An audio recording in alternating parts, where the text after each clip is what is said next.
If you're looking to reach the people actually shaping kids' media, we're opening up sponsorship for the Kids Media Club podcast, which gives you a direct line to senior decision makers across the industry.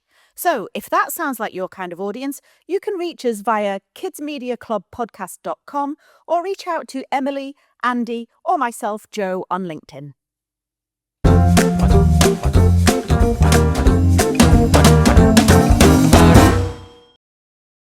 Hello and welcome along to another episode of the Kids Media Club podcast. I'm Joe Redfern.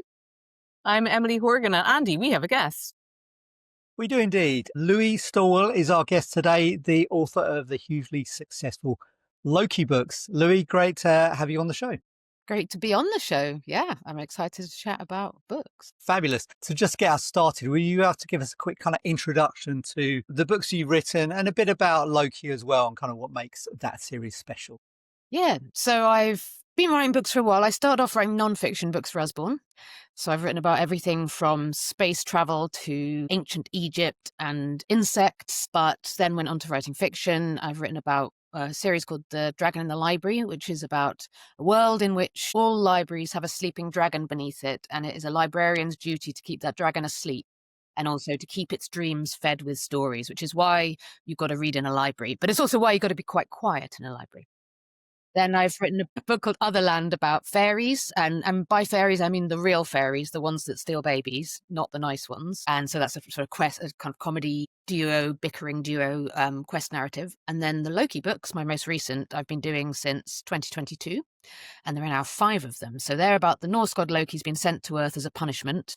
He cut off a goddess called Sif's hair, which is obviously a very rude thing to do. And as a punishment, he was sent down to Earth in the form of a mortal child. And the punishment is partly because, you're an arrogant, all-powerful god. Suddenly you're, a helpless child. But also, I think for Loki specifically, he's very full of himself. So being forced to be in the child position in society is very humbling for him because suddenly he has a bedtime and homework and chores, which he does not take kindly to. Things that gods like to do, really. Chores. No, I mean, not me either, but I've always had to do chores, whereas if you suddenly have to, after thousands of years of your belongings never having to be picked up because they just pick themselves up magically, then it's a bit of a shock. That's amazing. I love that you've written about a great many things too, because I bet you're great on a pub quiz team.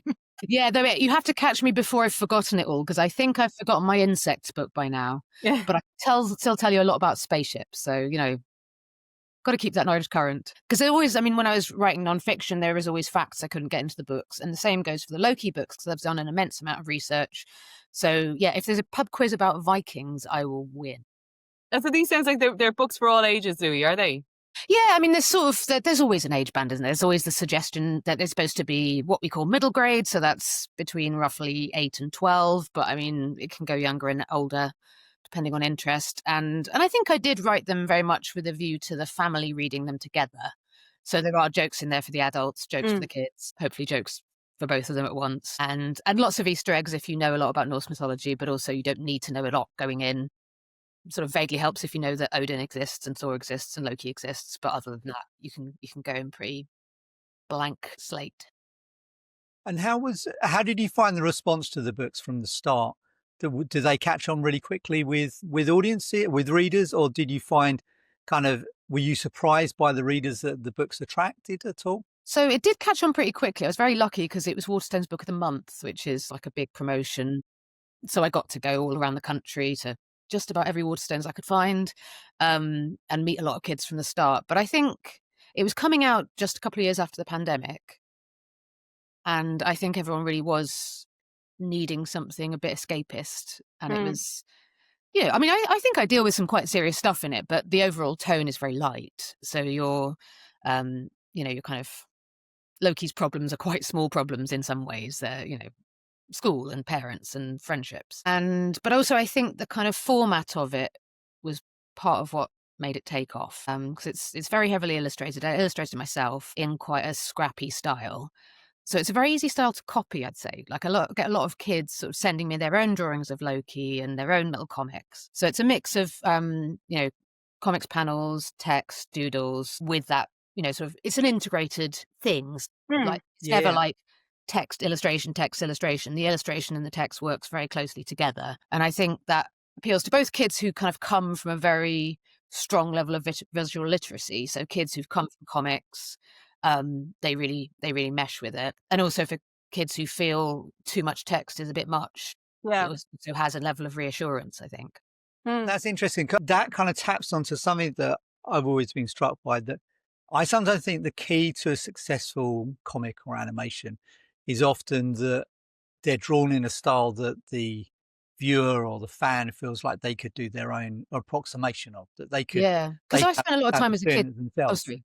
Go ahead. Yeah, and so it kind of gives them ownership. Yeah, I think the ownership is very important. And I think inviting complicity as well, because Loki is very much a voice that's saying, come here, I'm going to tell you all the very bad things I've done. And maybe you've done bad things too, but we can get better together.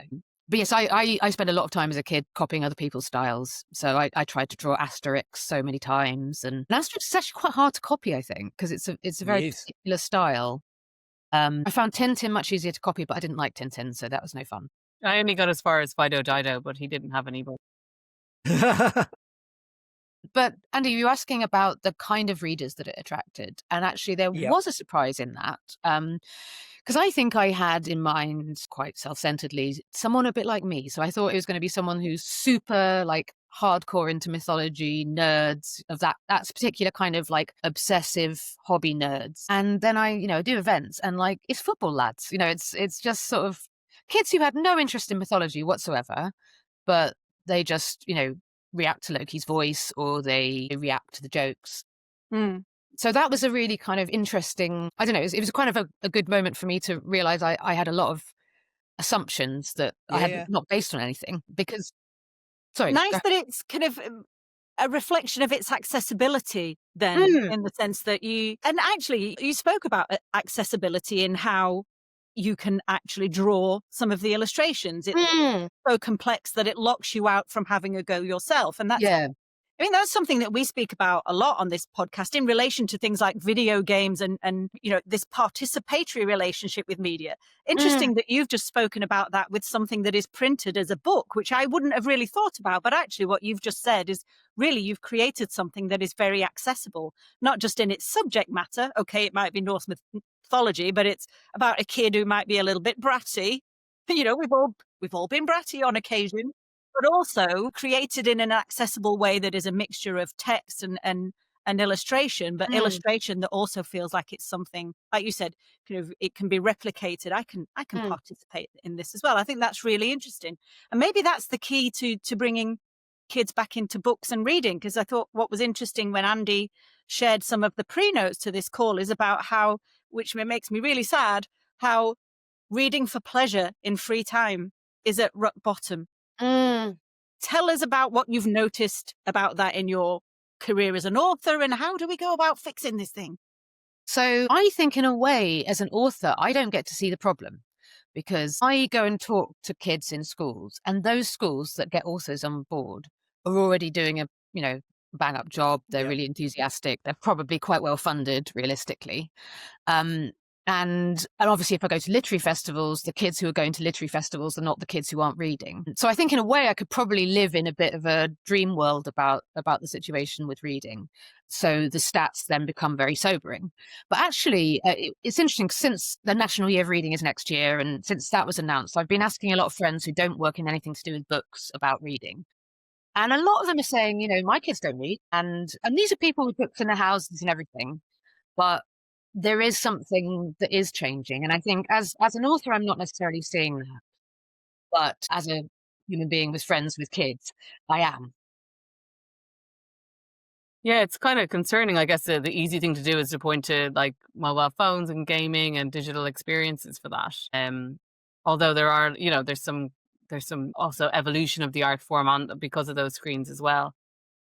I don't know. I mean, I do think people have been making books much more of a visual feast since the rise of the digital. The kind of books as beautiful objects, but also just the level of design is incredible. I look at books I had as a kid in the 80s, and it's so much more basic. The graphic design is just not as sophisticated, whereas some of the stuff now is just, absolutely beautifully done. Not for a book that's supposed to be arty or anything, just every book. the level of design is so impressive. And I work very closely with the designer on Loki. He was, and together we're very much thinking with my editor as well about text balance and about kind of the level of illustration, but also thinking a lot about reading order, which is, quite boring and nerdy from a publishing perspective, but also so essential to a child's enjoyment, because if there's any confusion about where your eye should go next, that'll put them Mm. off. And I think Yeah. sometimes, some comics and some illustrated books do suffer from that. They suffer from that lack of clarity, because I think clarity has to come first and foremost, before anything else, before it being funny or interesting. You have to be able to tell what is going on. Yeah, it's basically like a user interface. Yeah. And so sorry, I just wanted to kind of follow up on what you were saying about devices. So do you not think that there's a kind of an issue with competition with screens and mobile devices? No, I absolutely do. And I think there's sort of two competitions. One's the kind of serotonin competition of you get much more kind of instant feedback from something that has little noises or, does something in reaction to you. So you're playing a game, obviously everything you do in that game, there's a reaction from the game. And in a book that doesn't happen. You don't get the book reacting to you. So I feel like the sort of serotonin you get from it is slightly more kind of slow release. So I do think there is that level of competition. I also think there's a level of trauma because we are having, horrifying things live streamed into our lives at all moments. And I think that has got a lot worse since the pandemic, with everyone being online so much more. And I mean adults too. Mm. And I think being able to focus on and immerse yourselves in story isn't always easy when you're also being immersed in horrors. So I think there's all kinds of aspects that, no one group of people can solve, whether it, sort of not just screen time, but also how children are being exposed to what's happening in the world and how to navigate that. And I think part of the solution has to lie in how we adapt the books to suit the children's experience as they are now, and think about, who, how are kids experiencing the world? How are they experiencing story? And is there something we can learn from other media? Can we learn from cartoons? Can we learn from games? Both in what we put in the text, but also I think in terms of how we present stories. And I think I quite like the idea of being quite neutral about how stories should be accessed. So not Right. saying books are better than cartoons, not saying that physical books are better than audiobooks or ebooks, but just understanding that children will come to story in lots of ways. And it's my job as a writer to bring them to the kind of both the physical book and the audiobook, but also not tell them they're bad for enjoying other forms, because obviously I love other forms too. I love story in kind of every medium. Absolutely. I mean, we ended up meeting briefly at the Booksellers Children's Conference, and I was on a panel talking about fandoms and how they related to books, and I think that's a kind of an interesting point, because there's something I think within children's media we've got used to, this idea that basically there are multiple touch points to how you can interact with a story or a universe. Mm. But I feel like kind of within publishing, that's still something where it's not necessarily kind of the immediate reaction to how people Yeah, should. I think because you don't absolutely see book fandom among kids, but is entirely, or it's very hard for the publisher to engineer that, and it does tend to be entirely organic, because there's not really like fan conventions for books in the same way. I mean, there are for adults, but not really for kids. And I think the closest I've seen is the Phoenix comic, and they do this kind of big Phoenix Con.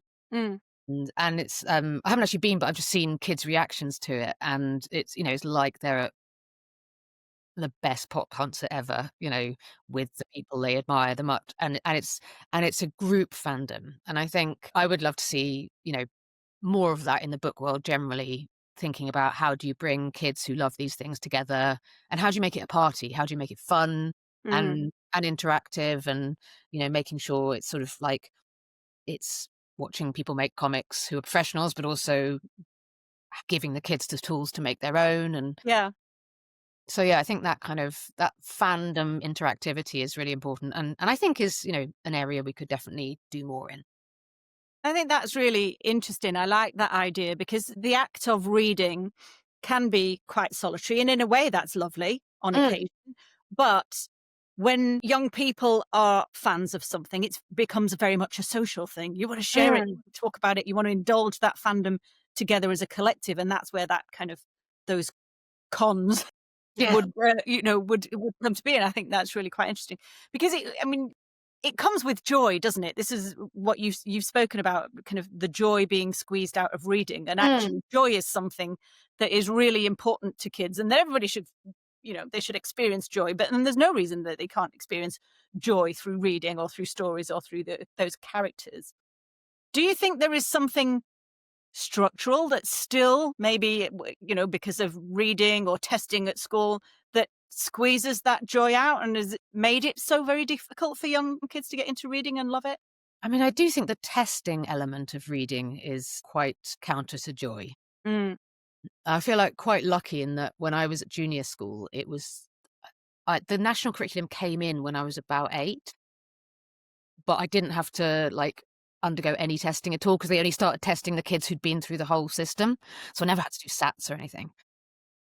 And I do think, obviously not all kids hate tests and not all kids have their joy killed by tests. But I think the most you can do to remind people that story is books are entertainment. They're not something to be tested on. And yes, obviously school has to test you to a degree. But I see kind of individual teachers doing amazing work with this in terms of, they'll be creating little book clubs and, sort of like reading areas in the school and making much more of a game of it. And, obviously like all teachers and librarians are working incredibly hard within a system that they did not create. So none of this is on teachers. It is the systemic question. But again, I think I would definitely see my role as like prodding at the system. I can't necessarily change it, but hopefully I can kind of create a little wiggle room within it and encourage kids to question what they're being told about reading and sort of stick to their own guns a bit about what they like. Because part of the testing thing is very much kind of giving kids books that are supposed to be at their level. So the accelerated reader program and that kind of thing, where I've definitely had parent friends say that their kid wasn't allowed to take a book home because it was the wrong reading level. Right. Whether it was too easy or too hard. And again, that's probably not a blanket rule, but I think that kind of attitude to reading where it's about measurement and not about are you really into this I mean story? that just squeezes the complete joy out of Yeah. the reading. I mean, I think I got into reading through comics, and I think part of that is that no adult was telling me that I should be reading comics. Quite the reverse, in fact. But it kind of meant that they were mine in a way that if your teacher tells you to read something, maybe it's just the contrarian in me, but instinctively as a kid, I would be less like Yeah, that I book. think the more you can give kids power over what they're reading and a sense of agency, the more they will enjoy it. So that feeling of choice, but also rebellion. I read a lot of comics as a kid. It wasn't rebellion against my parents because my dad read them too, but I suppose there was a kind of illicit feel to it. So I loved this comic called Oink, which was satire for children, and it was very countercultural. And, while I liked the Beano, it was making fun of the Beano. And I think it's that sort of thing that, a bit like the fandom point, it lets you feel like you're part of something special and that you Yep. found a secret room in the world and it's only you and a few people. And that's what's coming through for me in the conversation. It's like that's connection, right? And digital platforms do offer connection, but also like you're talking about initiatives done by librarians, by teachers in schools to kind of connect reading clubs, the act of reading a comic book series, right? Like there's, by nature, there's going to be other people who are reading the comics with you, or, you're swapping them around, or, or like book series, that kind of thing where you can swap them with your friends. And have you read that one? That all creates connection, which, a lot of entertainment is actually about at its core. Yeah. And so on the connection point, I was at the Speakeasy Award last night, which are the inaugural awards for audiobooks run by the bookseller and then the Stage magazine. And quite a lot of the conversations were about that shared experience of listening, whether it's listening in the car as a family or and it is a communal round the fire feeling. Yeah. Which because I write about Vikings, they were not necessarily illiterate culture, but they were not a culture where literacy was the thing. They were an oral culture.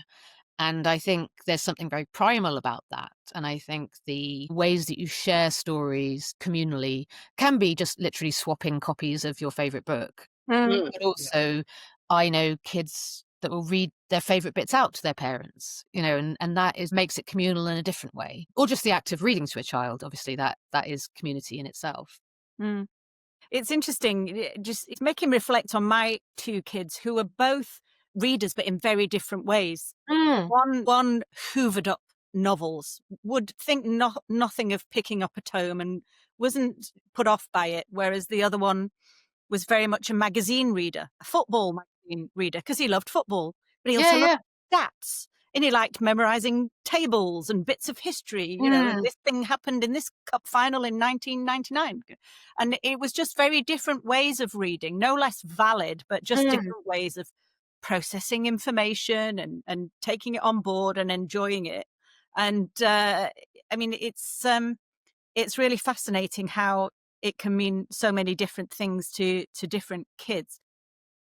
I want to just dig into this kind of sharing of stories as well, because again, thinking back to mine, we never missed a bedtime story. It was part of, and I used to work, so it was part of me connecting when I got home from work with the kids, was sitting and reading stories, and we had the audio versions in the car and things. Is there an issue with the level of literacy amongst new parents now themselves who are perhaps not confident readers that might impact? I don't know about literacy per se, but I definitely think the confidence is lacking. And I think a lot of people worry about the performance level, like they worry it's not going to be like the best possible reading of something. And also, obviously, like new parents are very tired. So I think, again, something that the publishing industry can do with that thing is make sure it reads well aloud when you're writing a picture book. That should be a basic, but it's not always. And I've got friends who are picture book writers, and their mission in life is to say, you can read this easily aloud, even though you've had no sleep for a week. And, it naturally trips off the tongue. Also, you're going to have to read it 400 times. Yeah. So I think there's always things that you can do as a writer or as a publisher to make that experience easier. And I'm sure there's, greater societal things we can do. I feel like, sort of if there could be more like after school story clubs where parents can come and like listen to someone else read to their kids, but also pick up some tips. I went to because I've done a couple of picture books, and one of the things I did was with the Stratford Literary Festival, where they go into local schools and they have pajama parties. So I went to some random school at like 3:30, and all the kids were in their pajamas, and the parents were there. And I read to them, but then they made up their own characters as well. And again, that was a community experience, but it was also, them seeing me read the book and realizing I wasn't reading it that great. And I'm the author. I just reading it normally. I didn't do a lot of voices or anything. So yeah, I think there's lots that can be done for parental confidence, and also just there's the access question as well, like making sure books are available in a wide range of places, because, not everyone's got a Waterstones anywhere near them, nor would they necessarily want to go to one. There are books in supermarkets, but it tends to be a very narrow range. Then you've got shops like The Works springing up, but also I think here the loss of libraries, like so many libraries closing down, is a big part of this as well. That makes sense. Yeah, I was reading on the library front. I think I was reading that the government's got a commitment to introduce libraries into more schools now as well. Yeah, so that's as part of the National Year of Reading. And so there's funding for books for schools. And it's essential because, if the kids, let's say, most schools will probably have some books, but they might be really old and raggedy and not the books that the kids really want. So it's not going to appeal to them. So having that kind of funding injection is vital. But I hope it will continue beyond the Year of Reading, because obviously it's great that they're putting the money in now, but next year too, and next year, Right. Yeah. So the Year of Reading is kind of it's a commitment for that year, but it doesn't. I think there was a commitment though actually for a library in every primary school by the end of the Parliament. So okay, there's that too. Great. So I will be watching and judging. And what other things, like what themes do you think would be good to bring into books that will make kids connect more with reading? Is it different types of characters? Is it like a variety of, obviously like we talked even before about magazines versus novels, right? It doesn't have to be one format. So I think what you said, Joe, earlier about different modes of reading and how some kids read just to learn facts. I think it's, there's actually, there's incredible nonfiction publishing, but I suppose, so this is more about making sure we present these books to kids rather than the fact that they're not being published. They are being published. And valuing that mode of reading, because I think reading just like some kids love to read in a deep immersion way and their entire mind is full of the story. But some kids literally, they're just trying to find stuff out. And that is, as you say, just as important. I've been using an expression, reading for spite, which is basically when I want to read something non-fictional to prove someone wrong. Yeah. I'm sure they're wrong about that. I'm going to go and read this. And I do think kind of reading to prove that you know more is quite a fun thing as a kid. Yeah. And I can remember, like vividly remember times from childhood when I was absolutely convinced I was right, but I didn't have the text to back it up. So if I'd been able to go and get the right book, I would have proved it. But I mean, in terms of themes, I think, obviously I'm biased in this, but I think there's never enough funny books, always more funny books, and also more anarchy. That's the thing I always want more of. And I think, Does anarchy mean more fart jokes? not necessarily, no. I think it also means more questioning of authority, more characters who are not deeply pleasant. So, you know, unheroic heroes, because that's much more relatable. You know, like not many kids are the perfect child who do the right thing and are noble and brave all the time. You know, give me a coward who makes mistakes, who will run away from battle and also probably hurt people, because I think as a child, you're so aware of your own failings that actually a character with a lot of failings can be very appealing. Obviously, I love fart jokes, but I also like jokes about the nature of power and jokes about why are adults in charge? Who put them in charge? They're not very good at it, you know. And I think anything that allows children to kind of have their own anger validated as well, which I think I loved. I always loved Just William as a kid. I'm not saying it's like the most anarchic thing in the world. It's probably quite conservative, but it did sort of point out the injustice of how children's lives are, you know, kind of controlled. At least you feel William's sense of that injustice. Yeah. And then Jan Mark was very good at that. She was writing in the, I think, 70s, but I read her in the 80s. And she often had children who were kind of in conflict with authority. Because I just think, however, you know, even if you're a very well-behaved child, there's always a sense that you are not the one with the power and a resentment about that. So I think children's fantasy often plays with that. So it's a power fantasy. It's, you know, suddenly I am the center stage. You know, the parents have been killed. I'm an orphan, you know, or I'm in another land where magically people take children seriously, you know. And so I do think that's what I mean by anarchy. I think Saturnalia. It's turning the power relationships upside down and in a way that feeds into what children want and need.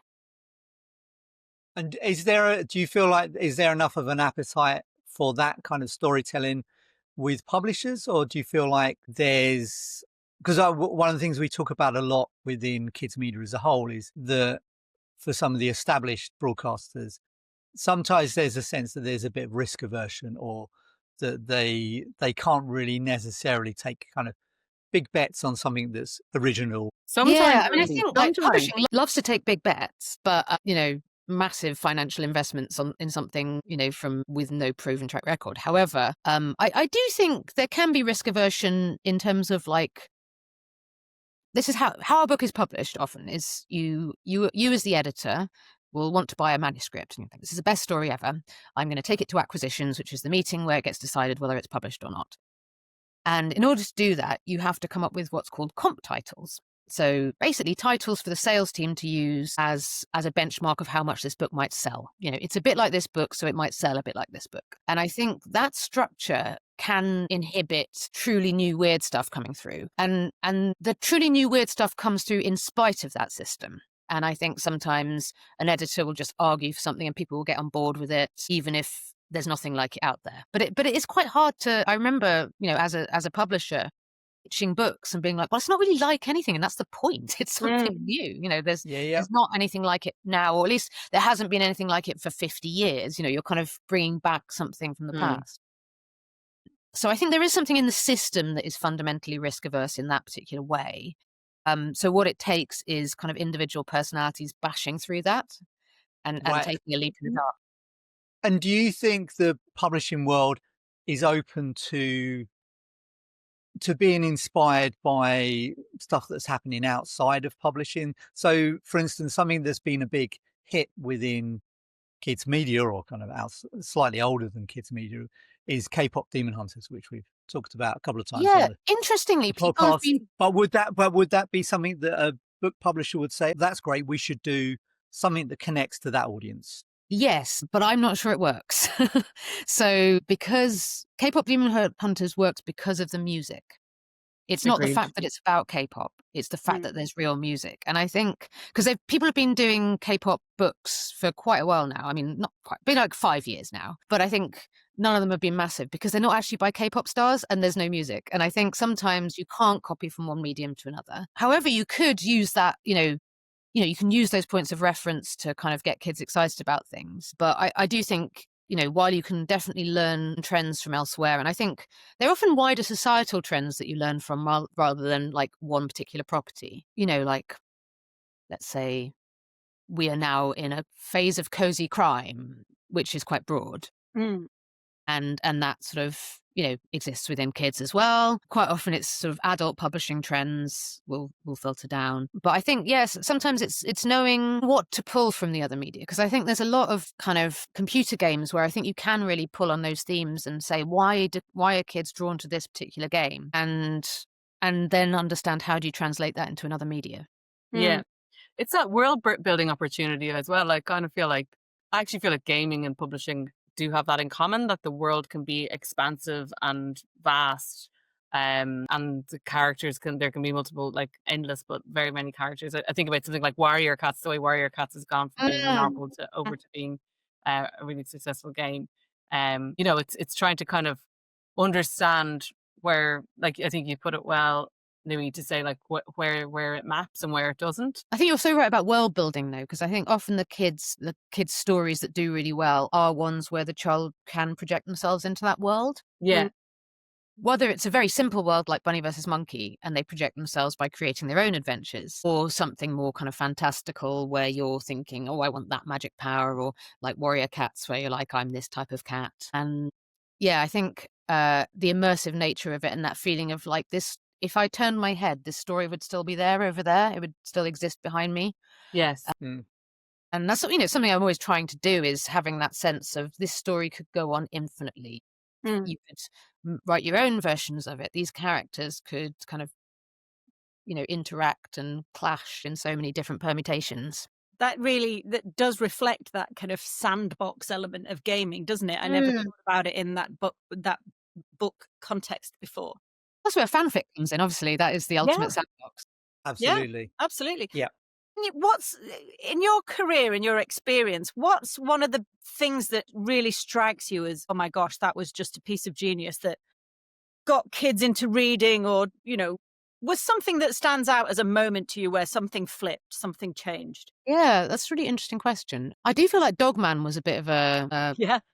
I want to say high watermark. That's the wrong thing. It was the tide was turning then, and I think that was the first in the UK media anyway. I mean, America are way ahead of us, but I think that was the first comic that was published by a children's book publisher, not a comics publisher, that had that kind of mass breakout. And again, it was very silly, but it's also very clever. And I think you underestimate children at your peril. And if you think Dogman is good just because it has like silly jokes, it's not just that. It is saying something real heart to it. It's quite meta, and it is actually engaging with children, assuming they have a certain understanding of story and what story can do and the limits of story. There'll be jokes about like trademarking in it and stuff, and sort of fourth wall breaking. And I think it's that combination of simplicity and sophistication that I think made Dogman so great. And I think it took a while for publishing to really catch up with comics because it's so expensive to make them. So the risk just that much greater. And it's slow as well. Like you could write a book that's text only in whatever, you could probably, if you wanted to kill your author, you could do it from start to finish in 6 months. But a comic, you really can't. And it means that you don't see it, let's say, even if this book is going to sell, you're not going to see a return on your investment for more than your budget period. And I remember like from, being in publishing, you were often like forecasting just for a year. And for a lot like color publishing, you're not making your money back for 3 years, but that's not reflected in the spreadsheet. So no one will believe in it, especially things where you need to sell foreign rights to make it worthwhile. And I do think the publishing industry is pretty good at looking at other countries and seeing what they're doing. And there's some things that you can't really learn from, say like manga. I think people are doing a lot of manga style comics, but at the same time, they're still not manga because they're not from Japan, Yeah. Yeah. And I don't think it's, children don't want an inauthentic copy of something. But I think they do things like the visual language of manga has really kind of filtered into UK comics now. And a lot of whenever I see kids, so I'll do a lot of, Loki events in schools and I'll show them how to draw Loki. And there's always one year six who draws him as a manga character. Like they've just kind of adopted some of those styles. Like the hair is slightly more kind of Yeah. gelled and the eyes are bigger, nose is smaller. And I don't know if they're even consciously trying to draw in a manga style. It's just in the water now, I mean, that's something you could really see where that audience was really looking to kind of learn how to draw in that style. The amount of YouTube tutorials on being able to draw a manga character, Yeah. they just kind of infused that style, I think, and Yeah. so it just came out in any of their drawings. Yeah. And it's amazing because are such amazing learn to draw resources with manga that it is, it's educating a generation online for free. Do you think that when you're looking at creating a book, is the idea of where that might exist in different media kind of something that you're thinking about at the start, or is that encouraged more within publishing now to kind of think about something as a kind of property that would exist in different I think media as a writer, spaces? no, but I think as a publisher, yes, absolutely. And so my wife works in publishing as well, and she's in the kind of film and TV side. So she'll be working, with authors selling their rights onto companies. And I do think acquisitions meetings now are like, so is there film and TV potential for this? Yeah. And it's not going to be for everything, and especially things that are too British. I feel like there's often things where like this is not going to work in any other country, and it's fine. It works really well here, but be incomprehensible to any other culture but Britain, But yeah, I think it's in the publishing discussion. But I think as a writer, you could probably drive yourself a bit mad trying to think like that, because when you try to think in too businessy a way as a creative, I think it just kills whatever you're making. And it's much better to think, what is this idea? How do I want to express it? Where it goes later is someone else's problem. But I just want to make something that has legs for me that I think I could keep doing. So I started off with Loki thinking I wanted to do my 9 books because I've always thought 9 books for the 9 realms of the Norse myths, and I'd always had the arc in mind. And I can definitely see how that arc would translate across different media. And it's quite interesting thinking about adapting things. Like, let's say I was doing a play of Loki. Would I just pick one of the books to adapt? Would I combine elements of them? And I think thinking, does a story have the elasticity and depth to stretch and to transform into other media? That's often just a sign of a good story, that story has enough to it that if you changed it, it would still remain itself. Yeah. And I think that's really good advice for any medium. Like it has to work as a story first with the characters and everything like that. Yeah. before it's- And you have to be excited about it, Yeah. that's because I was doing a new short story within the Loki universe. And I was like, it was one of those ideas where like, is this a really ridiculous idea? I don't care, I'm having fun. And I think that's often the way you write something good is having such a good time doing it. And you're thinking, and I think if you have that slight fear that you're doing something insane, you're probably doing something right. Yeah. But also Yeah. you're probably the biggest fan of your own characters, right? So if they're making you laugh, you know what I mean? Like that Yeah, Ian you know them is- best. Yeah. Any tips for getting kids into reading? Is there anything that So I you've think seen- availability is obviously first and foremost. Give kids a range of things. Don't just say this is the thing you must read, and give kids agency. So let kids feel like they have the power to choose what they want to read. I've written this thing called the Loki Festo, which is a poster basically, but it's a series of provocations about reading. The idea being to get kids to sort of question what they're told about reading. So it's basically Loki giving them a load of reading tips, but they're sort of anti-tips in a way. What would be the top 3 of those reading tips that he might? So I think one of them is read with your ears. So it's about audiobooks. And I've illustrated each one of the points. And it's got a picture of Vikings saying, because obviously Vikings exist in an oral culture. Come over here and tell me this isn't a story, So I feel like Vikings menacing you into reading. And then there's I mean, this is more the overall message of the Loki Festo, but it's basically stepping away from judgment. This is much more of an advice to adults than kids, which is do not judge what a child is reading. Do not tell them it's too young for them. Do not tell them comics aren't proper books. Do not, basically just don't. Yeah. And But it also pre-arms young readers that they don't then feel embarrassed about reading, because you're kind of giving the arguments for them that they can read whatever they want. Yeah, exactly. I'm like, Loki says you can, so don't care what your teacher says. And no, obviously, I've had the odd teacher push back on it. It's like, I don't mean any of this literally. I don't think you should hurl books across the room if you don't like them. But having the feeling within you that you could is a kind of power. And I think, like I've said, children have so little power in their lives. Give them what you can, and let them experiment. I think that feeling of reading is an experiment, and sometimes you're not going to like a book, so you know what, it's fine to stop if you don't, unless you're reading it for school or something, but like if it's reading for fun, just stop reading it if you're not enjoying it. And I had to learn that lesson as an adult, and I've only recently been able to stop reading books I'm not enjoying, because I feel guilty. I feel like, oh, I've finished it, I've started it now. It's so true. But actually, why? There's so many books out there that you're wasting precious time, And I think in terms of how you can support children to read, as an adult, read in front of them. I think that's something that people sort of forget about, is that there is a literal kind of role modeling of reading. And a lot of parents are like, why are my kids reading, as they sit on their phone? And just remembering that they would, and I think it made a big difference that I saw my parents reading. I think of my dad's face like this, because he was quite short-sighted, so he'd be like reading like that. So that's for the benefit of podcast listeners. Louise holding her hand right in front of her face. Oh yeah, sorry, not a visual medium. I had my hands in my face, like it's a book. But yeah, and I obviously think book banning is hideous, but pretending you disapprove of a book is quite useful, because I think sometimes making something seem a little bit illicit is quite fun. Yes, that reverse psychology, for sure. Yeah. Obviously, you've got to be pretty good at it and smart that the kid doesn't notice that you're doing it. There's one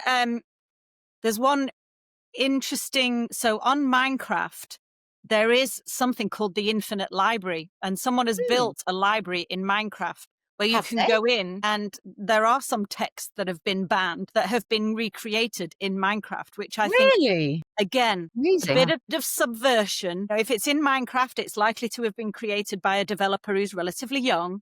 Yeah, yeah. Very hard to take books out of a Minecraft built library. So there's things like that sometimes pop up on my radar, and I think, yes, that is great. That's very inspiring, actually. Yeah, it's pretty cool.